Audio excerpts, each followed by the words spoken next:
The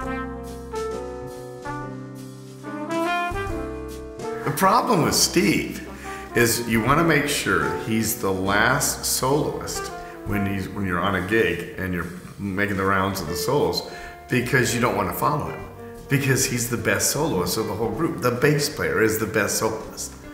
If you can play, now listen to what I'm saying. If you can play, Steve will make you sound better and play better. If you can play.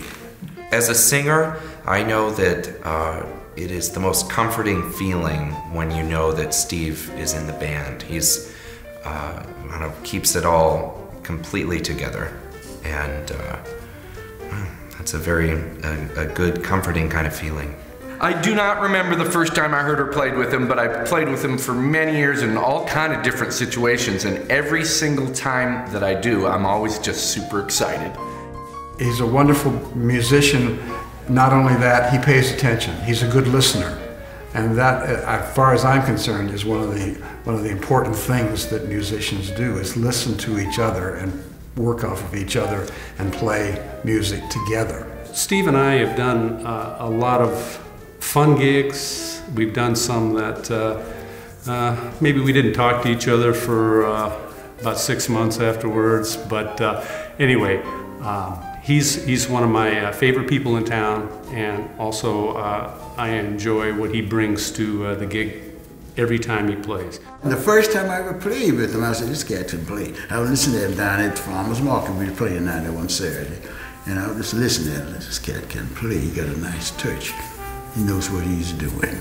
All of a sudden, there's the tall guy playing, and he's really good, and he's got good sense of time and melodic solos. I was just starting to perform around town and had gotten some regular things booked, and I had a high school band together at that time.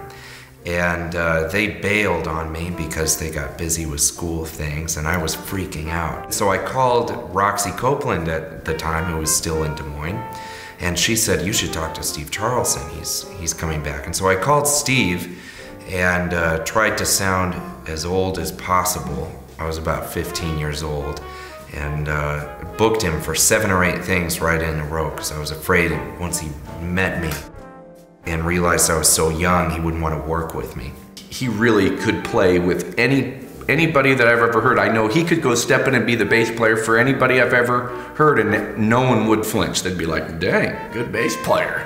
I think Steve has such dexterity and a great ear, and has a technique, if you will, that certainly qualifies him for the Iowa Jazz Hall of Fame.